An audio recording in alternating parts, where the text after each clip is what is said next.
سورہ یاسین سے قرآن کا دل سورہ یاسین ہے۔ بڑی فضیلت اللہ کے نبی صلی اللہ علیہ وسلم نے بتائی، لیکن مسلمانوں نے صرف اسے مردوں کے لیے چھوڑ رکھا ہے۔ یہ سورت تو پڑھنے کی ہے، تلاوت کی ہے، عمل کرنے کی ہے۔ قرآن کی عظمت کا تذکرہ ہے، آپ علیہ الصلوۃ والسلام کی رسالت، مشرکین کا انکار اور اس درجے کا انکار کہ اللہ نے ان کے لیے بخشش کا فیصلہ ختم کر دیا، ہمیشہ کے لیے جہنم کا فیصلہ ہوا۔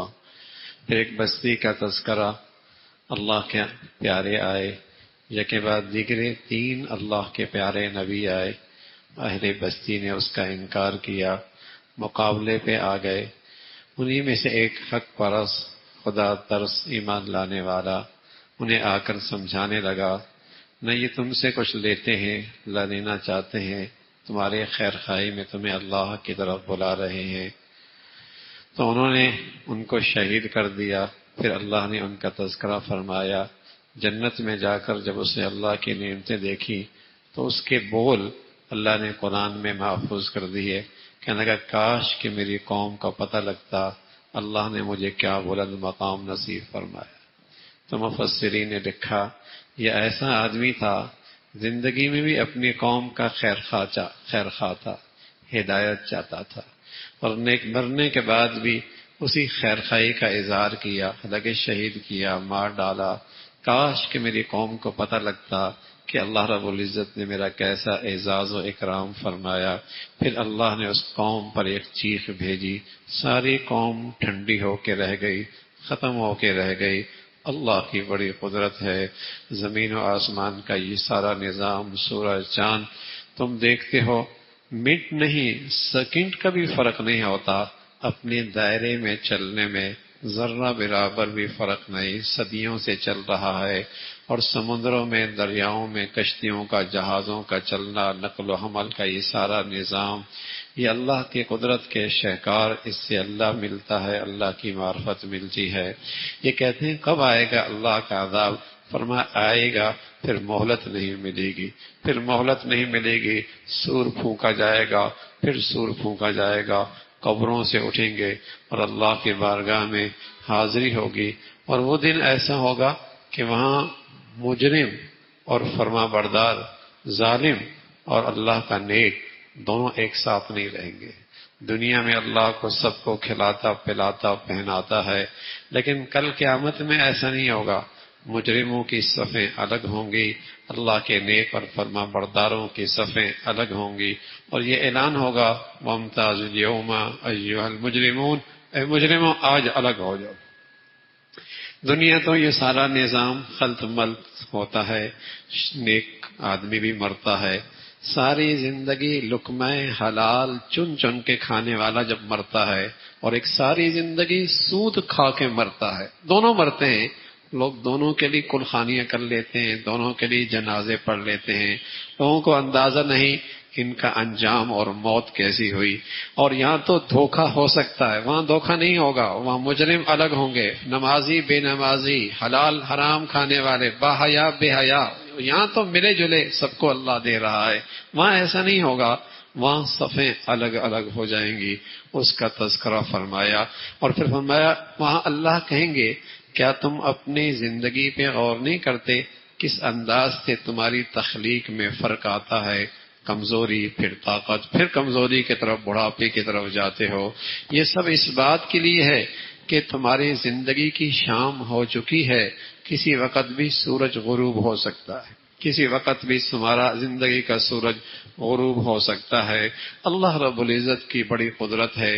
مرنے کے بعد اٹھنا، عاص بن وائل ایک بڑا مشرک تھا، اس نے ایک ہڈی اٹھائی اور اس کو مسلے کے بعد اسے ہوا میں اڑا دیا، کہا اس سے دوبارہ زندہ ہوں گے۔ ہڈی اٹھائی، پرانی ہڈی، اسے مسلے کے بعد اسے ذرات کو ہوا میں بکھار دیا، کیا اس کو زندہ کریں گے؟ اللہ رب العزت نے فرمایا یہ تو چھوٹی چیز ہے، اللہ نے تو زمین و آسمان کا نظام بنا رکھا ہے، اس کو پیدا کیا ہے، اور اس کے لیے چھوٹی یا بڑی چیز پیدا کرنا کوئی لمبے چوڑے منصوبے بنانے کی ضرورت نہیں ہوتی، اس کا تو صرف کن کہہ دینا بس کافی، ہو جا تو ہو جاتی، ایک چمٹی بھی ہو جائے گی، ایک پہاڑ بھی بن جائے گا، ایک فرد بھی بن جائے گا، لاکھوں لوگ کروڑوں لوگ بھی زندہ ہو جائیں گے۔ اس کا تو بس یہ کہہ دینا، چاہ دینا، ارادہ کر لینے کا نام موجود ہے۔ وہ تو ایسی ذات ہے، ہر کمزوری اور ہر عیب سے پاک ہے۔ سورہ صافات ہے، اللہ کے فرشتے بھی صف بستہ اور آپ کے دربار میں حاضر ہوتے ہیں، حکم کی تعمیل کے انتظار میں کھڑے ہوتے ہیں۔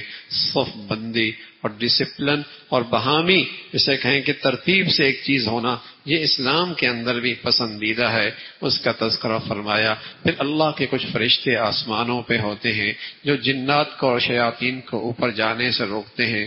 مرنے کے بعد زندگی، اسی کا پھر تذکرہ فرمایا، اٹھایا جائے گا اور اٹھانے کے بعد معاشر کے میدان میں روکا جائے گا اور کہا جائے گا ٹھہرو ٹھہرو، پہلے زندگی کا حساب دو، وقفوہم انہم مسئولون، ٹھہرو ٹھہرو، اپنی زندگی کا حساب دے دو۔ اللہ کے نبی نے اس کی وضاحت فرمائی، فرمایا وہ کیسے ٹھہریں گے اور کیا سوال ہوں گے؟ سوال ہوگا جوانی کہاں پرانی کی، زندگی کہاں گزاری، مال کہاں سے کمایا، مال خرچ کہاں کیا، اور جو جانتے تھے عمل کیا کیا۔ یہ سوال تو ہر شخص سے اٹھنا ہے، پاؤں اپنی جگہ سے ہلے گا نہیں۔ وقفوہم انہم ٹھہرو ٹھہرو، پہلے حساب دے دو اور پہلے اپنی زندگی کا نقشہ پیش کرو، سارا حساب ہوگا۔ ایک اللہ کا فرما بردار اپنا اس ساتھی کا تذکرہ تصور میں اس ساتھی کے بارے میں کہے گا جو مجھ سے کہا کرتا تھا دنیا میں مرنے کے بعد بھی زندہ ہونا ہے، کیا مرنے کے بعد بھی زندہ ہونا ہے؟ وہ پتہ نہیں آج کہاں ہے۔ اللہ کی طرف سے آواز آئے گی، چاہتے ہو دیکھنے کے لیے، دیکھنا چاہتے ہو، اسے جہنم کے بیچ بیچ دیکھے گا جو مرنے کے بعد کی زندگی کا انکار کرتا تھا۔ تو یہ کہے گا اللہ تیرا شکر ہے، اللہ تیرا شکر ہے، اس کی نظریات سے اور اس کی گمراہی سے محفوظ رہا، یہ تیرا کرم ہے۔ بری صحبت سے بچنا فرض ہے، بری صحبت سے بچنا فرض ہے، بروں کے پاس بیٹھنا اس سے بچنا فرض ہے، بروں کی نظریات پڑھنا سننا اس سے بچنا فرض ہے۔ آدمی کچے گھڑی کی طرح ہوتا ہے، سوچ تو مضبوط ہوتا نہیں، کچے گھڑے میں اگر آپ پانی ملا دیں، صحبت پانی کی ہو جائے اس کے ساتھ، سوراخ ہو جائے گی نا، سوراخ ہو جائے گی۔ تو اپنی سوچ تو ہے نہیں، ٹیچر بے دین ہے، استاد بے دین ہے، جہاں بیٹھا ہے وہ بے دین ہے، اس نے اس بچے کی نظریات میں دینی سوچ میں سوراخ ڈال دی، شک ڈال دیا اسلام کے بارے میں، دین کے فرائض کے بارے میں شک ڈال دیا، اسلام کی تعلیمات کے بارے میں شک ڈال دیا، اس لیے کہ تھا ہی کچا، غلط صحبت ملی، سوراخ ہو گئی سوچ میں، فکر میں، نظریات میں۔ یا تو پھر مضبوط ہو، سوچ اور فکر کے لحاظ سے تربیت ہو، مضبوط گھڑا ہو، پانی مل جائے تو ٹھنڈا کر دیتا ہے، سرائی مضبوط ہو، پانی مل جائے ٹھنڈا کر دیتا ہے، یا تو اتنا مضبوط ہو کہ برائی کے پاس جائے تو بروں کو اچھا کر دے، لیکن خود ہی اندر سے کھوکھلا ہے، جہاں بڑھ گیا۔ اور آج تو مسلمانوں کی بڑی ہمت ہے، اپنے بچوں کو ایسے جگہ بھیج دیتے ہیں جہاں اسلام نام کی چیز بھی کوئی نہیں ہوتی، اور یہ بھی سوچتے بھی نہیں کہ ان کا ایمان دین بچے گا بھی نہیں سوچے گا۔ اور ایک وقت ایسے کئی سارے کیسز ہیں، بچے جب واپس آتے ہیں وہ مسلمان نہیں رہتے، وہ مرتد ہو چکے ہوتے ہیں، انہیں اللہ کے بارے میں بھی شک ہونے لگتا ہے، انہیں قرآن کے بارے میں بھی شک ہوتا ہے، انہیں رسول کی شان کے اندر بھی شک ہونے لگتا ہے۔ یہ وہ کچے سوچ اور فکر کی وہ اولادیں جب ہم ان کے غیروں کے حوالے کر دیتے ہیں تو پھر وہ ان کے نظریات میں سوراخ ڈال دیتے ہیں۔ تو بری صحبت سے اور برے لوگوں کے نظریات سے بچنا فرض ہے، اس کا تذکرہ فرمایا۔ پھر حضرت نوح علیہ الصلوۃ والسلام کا تذکرہ، اللہ کے یہ پیارے، اللہ رب العزت نے انہیں ان کے پیروکاروں کو نجات دی، دشمنوں کو نافرمانوں کو غرق کر دیا۔ پھر حضرت ابراہیم علیہ الصلوۃ والسلام کا تذکرہ، وہی قوم بت پرست، بس اوقات دلائل سے جب کوئی آدمی نہیں سمجھتا نا تو پھر اسے الزامی دلائل دی جاتے ہیں، اور الزامی انداز یہ ہوتا ہے کہ میاں یوں تو سمجھتے نہیں، یہ تو ہاتھ میں کلہاڑا لیا، بتوں کو توڑ دیا، کہا ان سے پوچھو، اب یہ حاجت روا مشکل کشا ہوتے تو اپنی تو حفاظت کرتے، اور جو اپنی نہیں کر سکتے وہ تمہاری کیا حاجت روائی اور مشکل کشائی کریں گے۔ پھر حضرت ابراہیم علیہ الصلوۃ والسلام کے ایک غیر معمولی امتحان اور آزمائش، بہت ہی غیر معمولی، بیٹا اتنا بڑا ہو گیا، انگلی پکڑ کے باپ کے ساتھ چلنے لگا۔ یہی وہ عمر ہوتی ہے جس میں بچے کی سب سے زیادہ باپ کے اندر کشش ہوتی، بہت چھوٹا ہوتا ہے تب بھی باپ دور دور رہتا ہے، بڑا ہو جائے تو بڑے کے مقابلے میں چھوٹے کی طرف طبیعت زیادہ جاتی ہے۔ تو یہی وقت ہوتا ہے جب انگلی پکڑ کے ساتھ چلنے لگ جائے، چھلانگیں گودوں میں لگا رہا ہو، چھلانگ گود میں لگا رہا ہو، کندھے پہ چڑھ رہا ہو، یہی اس کی عمر ہوتی ہے جہاں بہت زیادہ طبیعت اس کے ساتھ مائل ہوتی ہے، دل میں محبت ہوتی ہے۔ اسماعیل علیہ الصلوۃ والسلام سالہ سال دعاؤں کے بعد جب یہ بیٹا ملا، اس قابل ہوا کہ انگلی پڑھ کے ابا کے ساتھ چل پڑے، اللہ نے ایک بڑا امتحان ڈال دیا۔ فرمایا ابراہیم اس کو اپنے ہاتھوں سے ذبح کر۔ سبحان اللہ، ابراہیم اللہ کا ایسا خلیل تھا، پیچھے مڑ کے نہیں کہا اللہ یہ تو عقل میں نہیں آ رہا، یہ کون سی لوجک ہے اس کے پیچھے، دنیا کی کسی سلطنت میں ایسا نہیں، کوئی مذہب ایسا نہیں کہ باپ بیٹے کو قتل کر دے اور باپ بیٹے کی گردن پہ چھری چلا دے۔ یہ سوال نہیں کیا ابراہیم علیہ الصلوۃ والسلام نے، فرمایا اللہ تیرا حکم ہے تو حاضر، اور اس کے لیے تیار ہو گئے۔ اور بیٹا اسماعیل کی بھی کیا شان ہے، ان سے پوچھا بیٹے اللہ کا یہ حکم آیا ہے کیا خیال ہے؟ بیٹا بھی اسماعیل ہیں، فرمایا ابا جان اللہ کا حکم ہے نا، تعمیل میں دیر نہ کیجیے۔ سبحان اللہ، تعمیل میں دیر نہ کیجیے، تاخیر نہ کیجیے حکم کی تعمیل میں۔ باپ گردن پہ چھری چلانے کے لیے تیار ہے، بیٹا ذبح ہونے کے لیے تیار ہے، کیا ہے؟ اور مفسرین نے لکھا ابراہیم نے اس لیے نہیں پوچھا کہ بیٹے نے انکار کر دیا تو اللہ کا حکم موقوف کر دیں گے اور اللہ کے حکم کی تعمیل کرنے میں رک جائیں گے، وہ تو صرف اس لیے پوچھ رہے تھے کہ میرے گھر کی تربیت کا اثر کیا ہے، وہ تو صرف اس لیے دیکھنا چاہ رہے تھے میرے لقمہ حلال کا اس پہ اثر کتنا ہے، یہ دیکھنا چاہ رہے تھے۔ اللہ کے حکم کی تعمیل تو ہر حال میں کرنی تھی، لیکن یہاں تو ابراہیم بھی ذبح کرنے کے لیے تیار ہے اور اسماعیل بھی ذبح ہونے کے لیے تیار ہے۔ فلما اسلما، فرمایا دونوں نے اللہ کے حکم کے سامنے سر خم تسلیم کر دیا۔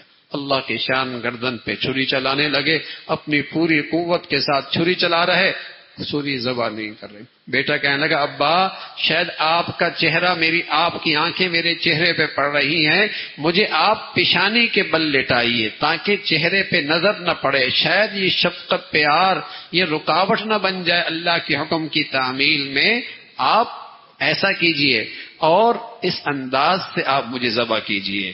اللہ کی شان، ادھر آسمان سے اللہ نے فیصلہ فرما دیا ابراہیم تو نے خواب سچ کر دکھائی، تو نے اپنے اس حکم کی تعمیل میں تم سچے بنے اور سچائی کر کے دکھائی، اور اللہ نے وہاں سے جسے کہیں کہ ایک دمبا بھیجا اور اس کو ذبح کیا، اور ساری امت کی مسلمہ کے لیے ہمیشہ کے لیے اس قربانی کو ضروری قرار دیا۔ اور یہی وہ قربانی ہے جس میں مسلمان اس بات کا اظہار کرتا ہے اے اللہ جانور کی قربانی آپ نے کہی ہے، اولاد کی قربانی مانگتا تو ہم تو اس کو بھی پیش کر دیتے، اس کو بھی پیش کر دیتے، اس لیے کہ مانگی آپ نے ہے، سب کچھ ہے ہی آپ کا، آپ تو جس چیز کی مانگتے اس کی قربانی حاضر تھی۔ اللہ کرے بھائی ہمیں اتنا بھی جذبہ مل جائے کہ ہم اللہ کی خاطر اپنے حرام جذبات اور حرام خواہشات کو ذبح کر دیں، تب بھی انشاءاللہ اللہ بہت کچھ دے دے گا۔ اتنا بھی مسلمانی آ جائے نا، اتنی بھی مسلمانی کہ حرام جذبات اور حرام خواہشات کو اللہ کی خاطر ذبح کر دیں تب بھی بہت کچھ مل جائے گا۔ وہاں تو بیٹے قربان ہو رہے ہیں، بیٹے کو ذبح کرنے کے لیے بیٹا باپ تیار ہے۔ پھر حضرت ابراہیم علیہ السلام کو اللہ نے بیٹا اسحاق بھی دیا۔ پھر قوم لوط کا تذکرہ ہے، بڑی نامراد قوم تھی، اللہ کی طرف سے اس کی پکڑ ہوئی۔ مشرک کہا کرتے تھے فرشتے اللہ کی بیٹیاں ہیں، فرشتے اللہ کی بیٹیاں ہیں، فرمایا ان کو اپنی بیٹیاں مل جائیں تو چہرے پہ ناگواری، اپنے لیے بیٹے پسند کرتے ہیں، اور ایسے کم عقل کہ اللہ کی طرف بیٹیوں کی نسبت کرتے ہیں۔ اللہ ہر اولاد سے پاک ہے، نہ اس کی کوئی اولاد ہے نہ وہ کسی کی اولاد ہے، وہ ہر قسم کے عیب اور کمزوری سے پاک ہے۔ اس کا تذکرہ فرمایا اللہ کے فرما بردار ہی غالب رہیں گے۔ پھر سورہ سات کا تذکرہ ہے، قرآن کی عظمت کا تذکرہ، مختلف قوموں کے ساتھ اللہ کا کیا معاملہ ہوا، قوم عاد، قوم سمود، اس کا تذکرہ۔ پھر حضرت داؤد علیہ الصلاۃ والسلام جنہیں اللہ نے روحانی، جسمانی، ظاہری، اخروی اور دنیاوی خوب قوت اور طاقت اور بڑا مرتبہ عطا فرمایا تھا۔ بندگی ایسی تھی، ایک دن روزہ رکھتے، ایک دن افطار کرتے، آدھی رات عبادت کرتے، آدھی رات آرام فرمایا کرتے تھے، اور اللہ نے نبوت بھی دے دی اور سلطنت بھی دی ہوئی تھی، زبان ایسی تھی جو اللہ کے ذکر والی تھی، دل ایسا تھا جس میں اللہ کا شکر موجود تھا، آواز ایسی تھی سبحان اللہ کہ پرندے بھی آپ کی کتاب سننے کے لیے کھڑے ہو جاتے تھے، زبور کی جب تلاوت کرتے وہ بھی رک جایا کرتے تھے۔ تو یہ حضرت داؤد علیہ الصلوۃ والسلام، لیکن ان تمام تر کمالات اور خوبیوں کے باوجود عاجزی انتہا درجے کی، تواضع انتہا درجے کی تھی، اللہ کے سامنے رجوع انتہا درجے کا تھا۔ یہی تو بندگی ہے، جو اللہ کی نوازشات بڑھتی چلی جائیں، دنیاوی یا دینی، ایمانی یا دنیاوی، جو بھی انعامات اللہ کی طرف سے بڑھتے چلے جائیں، بندے میں عاجزی بڑھتی چلی جائے، انکساری بڑھتی چلی جائے، تواضع بڑھتی چلی جائے، یہی اللہ کو پسند ہے۔ اسی طرح حال آپ کے بیٹے حضرت سلیمان کا بھی تھا، جن کو اللہ نے غیر معمولی سلطنت دی، ہوائیں مسخر، جنات مسخر اور شاندار حکومت، لیکن عاجزی، انکساری، ہر لمحے اللہ کی فرما برداری اور اطاعت اور اس ذات کی طرف رجوع، اس کا تذکرہ۔ پھر حضرت ایوب علیہ الصلوۃ والسلام، بڑی آزمائش آئی، بیوی کا انتقال ہو گیا، بچے مر گئے، مال خراب ہو گیا، سارا مال ضائع ہو گیا، جسم پر بیماری طاری ہو گئی، کئی مہینے نہیں کئی سال ایسے رہے، لیکن اللہ کہتا ہے میرا ایوب بندہ بڑا اچھا ہے، اس نے میرا در نہیں چھوڑا، اس نے اپنی روایت نہیں چھوڑی، نہ صبر چھوڑا نہ شکر چھوڑا، نہ صبر چھوڑا نہ شکر چھوڑا، اس نے اپنی روایت نہیں چھوڑی، یہ میری طرف رجوع کرتا رہا، میری فرما برداری پہ رہا، میری چوکٹ پہ رہا۔ اتنی بڑی آزمائش۔ ارے بھائی، پیغمبروں کی زندگیاں ہم کمزوروں کے لیے نمونہ ہے۔ اللہ رب العزت کسی کو صحت میں دینا چاہتا ہے، کسی کو بیماری میں دینا چاہتا ہے۔ اللہ کے نبی فرمایا کرتے تھے عجبا لامر المؤمن اذا اصابه سرا شکر فکان خیرا له وان اصابه ضرا صبر فکان خیرا له۔ مومن تو ہر حال میں مزے میں ہے، اللہ دے تو شکر کرے، اللہ نہ دے اور آزمائش دے اس پہ بھی صبر کرے، ہر حال میں اللہ سے راضی رہے، تو اس کا بزنس چل رہا ہے، اس کی تجارت چل رہی ہے، اس کی کمائی ہو رہی ہے، اس لیے کہ یہ دنیا تو کمائی کی جگہ ہے، مزے تو جنت میں ہے، زندگی تو وہ ہے۔ اب کمائی چاہے بیماری میں ہو، چاہے صحت میں ہو، نعمتوں میں ہو یا آزمائش میں ہو، کمائی ہونی چاہیے، بس کمائی ہونی چاہیے، چاہے صبر سے ہو چاہے شکر سے ہو۔ لیکن ہم غریب کمزور لوگ ہیں، اللہ سے کہتے ہیں اے اللہ عافیت کی زندگی دے، عافیت کی زندگی دے دے۔ عافیت ہمیشہ اللہ سے مانگتے رہنا چاہیے۔ پھر انبیاء علیہ الصلوۃ والسلام کا تذکرہ ہے، اور سارے اللہ کے پیارے اور مقرب، پھر جنت اور اہل جنت کے مزے، اور وہاں بہامی اللہ کی نعمتوں کے اندر لطف اندوز ہونا، اور پھر جہنمیوں کا تذکرہ، پھر حضرت آدم علیہ الصلوۃ والسلام کی پیدائش، اور پھر مسجود ملائکہ، شیطان کا انکار کرنا، اس کا تذکرہ فرمایا۔ پھر فرمایا جو اللہ شیطان کے پیروکار ہوں گے، جہنم بھی تو اللہ نے بھرنی ہے، جہنم انہی سے بھری جائے گی۔ پھر سورہ زمر ہے، قرآن کی عظمت کا تذکرہ ہے، فرمایا اللہ تو خالص عبادت کرتا ہے، ملاوٹ نہیں، ریا نہیں، نام و نمود نہیں، اللہ تو خالص عبادت کرتا ہے، جو خالص اللہ کی خاطر، جو خالص اللہ کے لیے ہو، خلوص کے ساتھ ہو۔ اور بھائی خلوص سے کی عبادت کوئی چھوٹی نہیں ہوتی، اور خلوص سے کی عبادت کوئی تھوڑی نہیں ہوتی، بس اس کے اندر اخلاص ہو تو وہ بہت بڑھیا ہے اور بہت وزنیہ ہے۔ پھر اللہ رب العزت نے فرمایا ان اعمال کا انعام آخرت میں ملے گا، اور مرنے کے بعد کی زندگی پھر انسان پر مختلف ادوار، نطفہ اور پھر گوشت اور پھر ہڈی اور پھر اس کا ڈھانچہ اور پھر اس کے اندر روح، یہ سارے ادوار اور پھر بڑھاپا، اس کا تذکرہ فرمایا یہ انسان کی کمزوری ہے، آزمائش آ جائے اللہ کو پکارتا ہے، خوشحالی آ جائے اللہ کو بھول جاتا ہے، آزمائش آ جائے اللہ کو پکارتا ہے، ذرا سے حالات ٹھیک ہو جائیں اللہ کو بھول جاتا ہے، اس کا تذکرہ فرمایا۔ قرآن کے پیروکار اور قرآن کی بات سننے والے اور اس پر عمل کرنے والے حقیقت میں عقل مند لوگ یہی ہیں، حقیقت میں عقل مند لوگ وہی ہیں۔ فرمایا جن کے لیے اللہ رب العزت ہدایت کا فیصلہ فرما دیتے ہیں، اللہ ان کی سینہ کھول دیتا ہے، سینہ کھول دیتا ہے، یعنی اس کے لیے اللہ کے ہر حکم کی تعمیل آسان ہو جاتی ہے۔ حضور علیہ الصلوۃ والسلام سے پوچھا گیا یا اللہ سینہ کھل گیا تو فرمایا ہاں اندر نور داخل ہو جاتا ہے، اندر ایک نور داخل ہوتا ہے۔ پوچھا گیا یا رسول اللہ ہدایت کا نور سینے میں داخل ہو جائے اس کی کوئی علامت؟ آپ نے 3 علامات بتائیں۔ فرمایا اس کی 3 علامات ہیں، التجافی عن دار الغرور والانابۃ الی دار الخلود والاستعداد للموت قبل نزول۔ فرمایا یہ 3 علامت ہیں کہ اللہ نے اسے ہدایت کا نور نصیب فرما دیا۔ التجافی عن دار الغرور، اس دھوکے کے گھر کی محبت دل سے نکل گئی، اس دھوکے کے گھر کی محبت دل سے نکل گئی۔ یہ مطلب نہیں ہے کہ کھانا نہیں، پینا نہیں، سب کچھ کرنا۔ ارے بھائی ضرورت کی چیز تو آپ گھر میں کیا رکھتے ہیں؟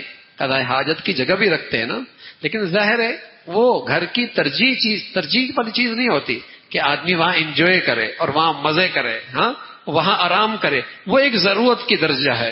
دنیا آدمی ایمان والا ضرورت کے درجے میں استعمال کرتا ہے، دل میں اس کی محبت نہیں ہے۔ التجافی عن دار الغرور والانابۃ الی دار الخلود، اور جو گھر ہے نا بھائی، آدمی کا گھر بن رہا ہو اور گلشن میں کرائے پہ رہ رہا ہو اور ڈیفنس میں اپنی کوٹھی بن رہی ہو، بتائیے بھائی نیا اے سی کہاں لگاتا ہے اور نیا فرنیچر کہاں لے کے آتا ہے اور نیا قالین کہاں لے کے آتا ہے؟ جس گھر سے مالک نے نوٹس دے دیا وہاں، یا جو گھر بن رہا ہے وہاں۔ تو فرما اسی طرح جب ہدایت کا نور آ جاتا ہے تو یہ بات سمجھ میں آ جاتی ہے، یہاں تو نوٹس آ چکے ہیں، ابا چلے گئے، دادا چلے گئے، نانا چلے گئے، یہ سارے نوٹس آ گئے ہیں، اور وہاں کی تیاری کرو جو وہاں محل بن رہا ہے۔ الذین یرثون الفردوس هم فیہا خالدون، تمہارا گھر وہ ہے جہاں تم ہمیشہ رہو گے۔ تو فرمایا ہدایت کا جب نور آتا ہے دنیا کی محبت دل سے نکل جاتی ہے اور اس گھر کی فکر اور تیاری شروع ہو جاتی ہے۔ والاستعداد للموت قبل نزول، اور مرنے سے پہلے اس کی تیاری کرنا شروع کر دے۔ اللہ ہمیں بھی نصیب فرما دے، اللہ ہمیں بھی نصیب فرما دے۔ میرے عزیزو، دنیا کمانا برا نہیں، دنیا میں اچھا کھانا برا نہیں، دنیا میں اچھا پہننا برا نہیں، لیکن خدا کے لیے یہ سب کچھ آخرت کے لیے کرو۔ ان ساری نعمتوں سے آخرت سنوارو، پھر سب چیزیں مبارک ہیں، اور اسے فراموش کر کے دنیا اکٹھی کر لی تو وبال بنایا، مصیبت بنائی، عذاب بنایا۔ کوئی نعمت پھر نعمت نہیں ہے۔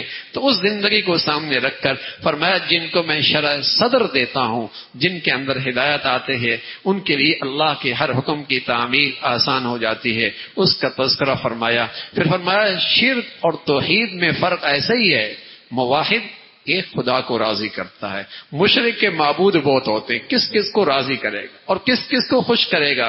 ایک خدا کو راضی کرنا آسان ہے بھائی، اور جس نے بہت سارے خدا بنائے ہوئے ہیں کتنا الجھے گا اور کتنی پریشانی ہوگی۔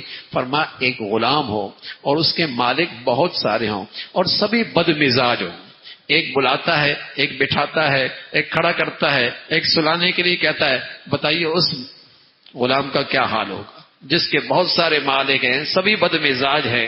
تو بتائیے وہ کتنا پریشان اور بے چین ہوگا۔